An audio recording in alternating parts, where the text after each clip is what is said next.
कि हमारे चारों तरफ जो चीजें हैं वो असल में आती कहाँ से हैं। एक ऐसी छुपी हुई दुनिया है जो हमें दिखाई तो नहीं देती, पर हमारे मॉडर्न जीवन की बुनियाद है। जी हाँ, हम बात कर रहे हैं मिनरल्स और एनर्जी रिसोर्सेज की। और ये सिर्फ जमीन से निकले पत्थर या चट्टानों की कहानी नहीं है, ये इनोवेशन की, हिस्ट्री की और हमारे भविष्य की कहानी है। चलिए इसकी शुरुआत करते हैं हर सुबह की पहली चीज से, वो टूथपेस्ट जिससे हम अपने दिन की शुरुआत करते हैं। आपको जानकर हैरानी होगी कि वो असल में मिनरल से भरा हुआ है, जो दांतों को चमकाते भी हैं और मजबूत भी बनाते हैं। और हाँ, ये स्मार्टफोन जिससे शायद ये जानकारी हम तक पहुंच रही है, इसकी स्क्रीन से लेकर इसकी बैटरी तक, इसका हर एक हिस्सा धरती से निकाले गए एलिमेंट्स पर ही तो डिपेंड करता है।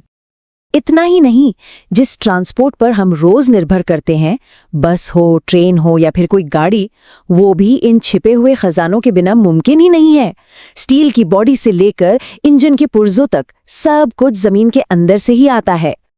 तो सोचने वाली बात यह है कि इन सभी चीजों में, जो एक दूसरे से बिल्कुल अलग दिखती हैं, आखिर वो कौन सी एक कॉमन कड़ी है जो इन सबको जोड़ती है?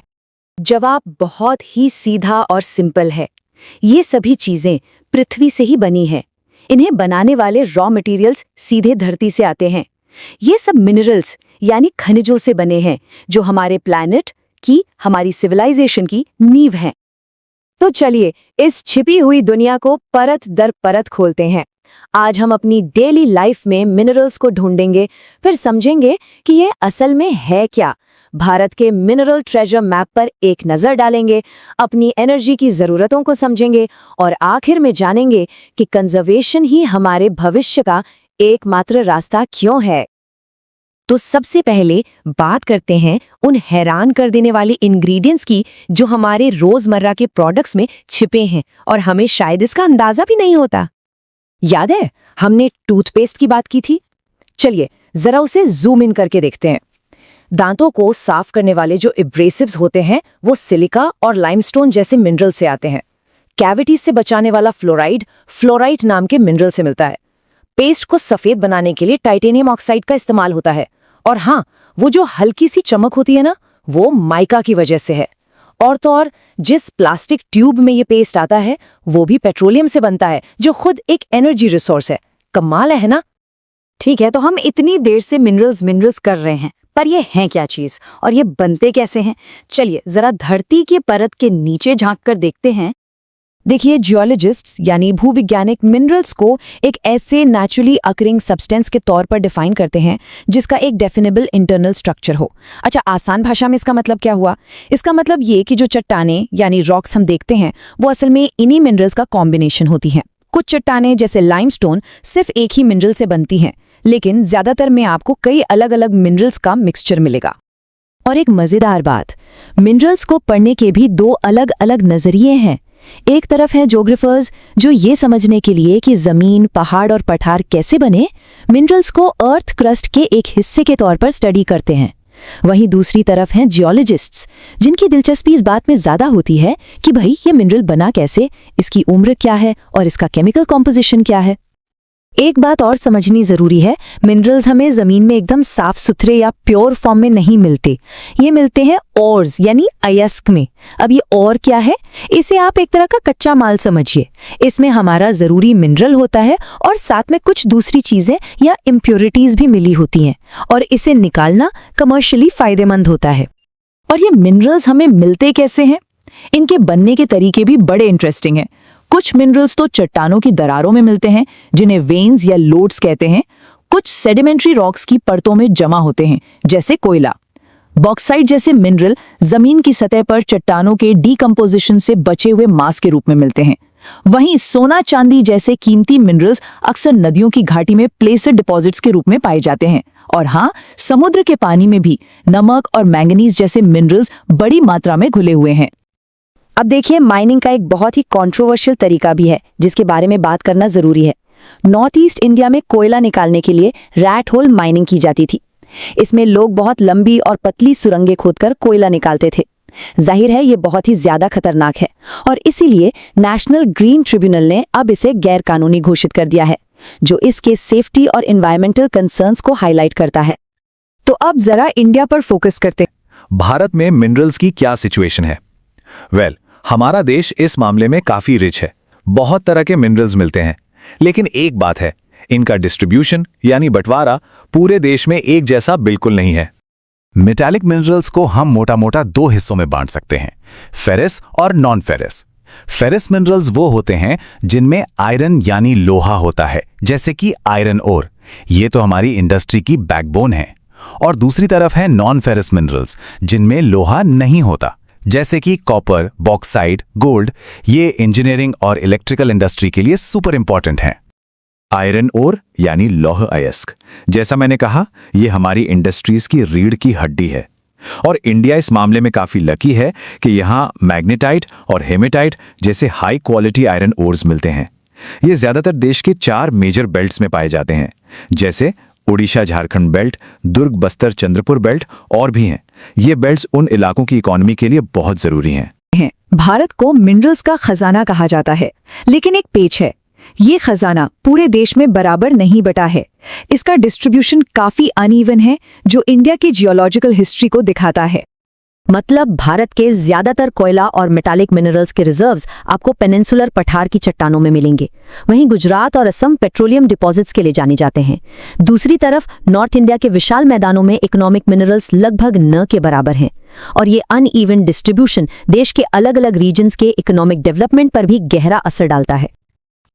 अब बात करते हैं मैंगनीज की, जो स्टील प्रोडक्शन के लिए बहुत जरूरी है। अंदाजा लगाइए, 1 टन स्टील बनाने के लिए करीब 10 किलो मैंगनीज लगता है। 2018-19 के डेटा के हिसाब से मध्य प्रदेश इसका सबसे बड़ा प्रोड्यूसर है, जिसके बाद महाराष्ट्र और ओडिशा का नंबर आता है। ये आंकड़े दिखाते हैं कि देश की स्टील इंडस्ट्री किन राज्यों पर निर्भर है। एल्यूमिनियम से जुड़ी एक बहुत ही मजेदार कहानी है। पता है, एक जमाना था जब एल्यूमिनियम सोने चांदी से भी ज्यादा कीमती था। फ्रांस के सम्राट नेपोलियन III अपने सबसे खास मेहमानों को एल्यूमिनियम की प्लेटों में खाना खिलाते थे। लेकिन सिर्फ 30 साल बाद बॉक्साइट से एल्यूमिनियम निकालने की टेक्नोलॉजी इतनी बेहतर हो गई कि ये इतना सस्ता हो गया कि पेरिस में भिखारियों के पास भी एल्यूमिनियम के कटोरे आम हो गए।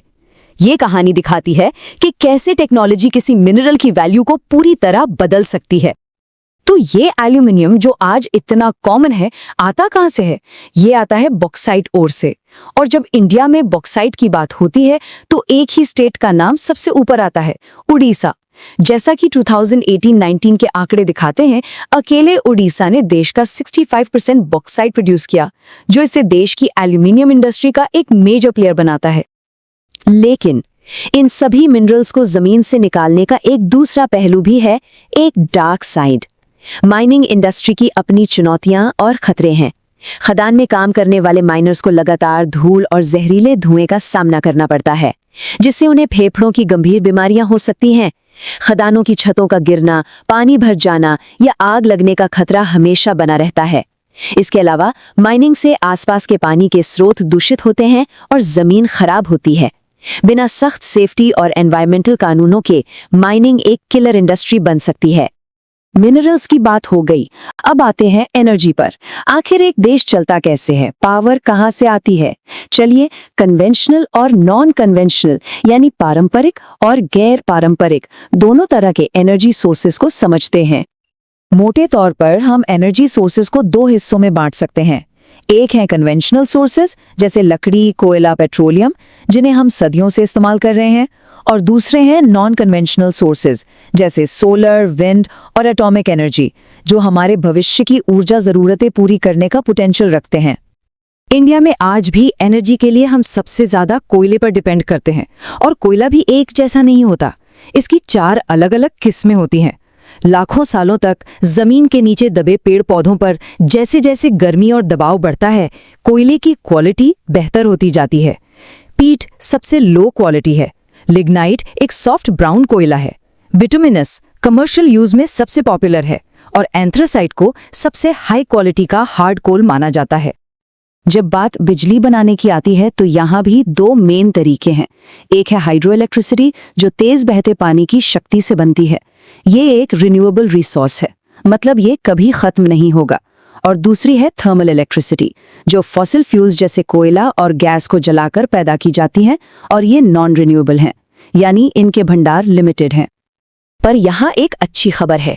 भारत की किस्मत अच्छी है कि हमारे पास सूरज की रोशनी, पानी और हवा, इन तीनों चीजों की कोई कमी नहीं है।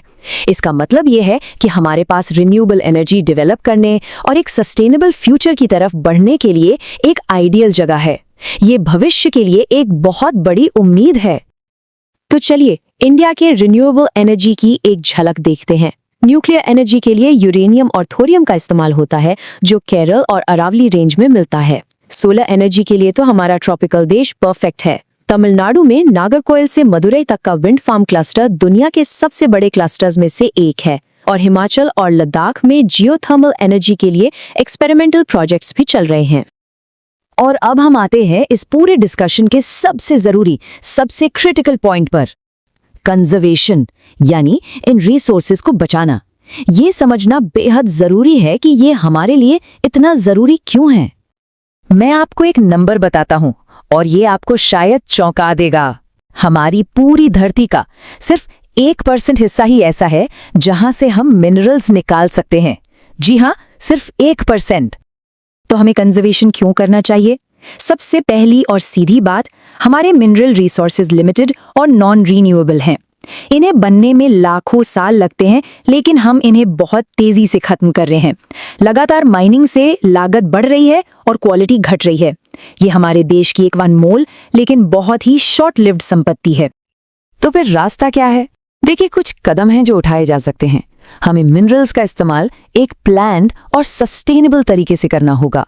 हमें लो ग्रेड ओर्स को कम लागत पर यूज करने के लिए टेक्नोलॉजी डेवलप करनी होगी। मेटल्स की रिसाइकलिंग को बढ़ावा देना होगा, और सबसे जरूरी, एक नागरिक के तौर पर पब्लिक ट्रांसपोर्ट का इस्तेमाल करना, बिजली बचाना और एनर्जी सेविंग डिवाइसेस को अपनाना। ये छोटे छोटे कदम भी एक बड़ा बदलाव ला सकते हैं। और ये सब कुछ एक बहुत ही सिंपल लेकिन पावरफुल लाइन में आ जाता है। Energy saved is energy produced. मतलब जो ऊर्जा हमने बचाई वो असल में हमने पैदा की। ये एक सरल लेकिन बहुत गहरा सच है। तो आखिर में बस यही एक सवाल बचता है जिसका जवाब हम सबको मिलकर खोजना है कि हम आने वाले कल को अपने भविष्य को पावर कैसे देंगे।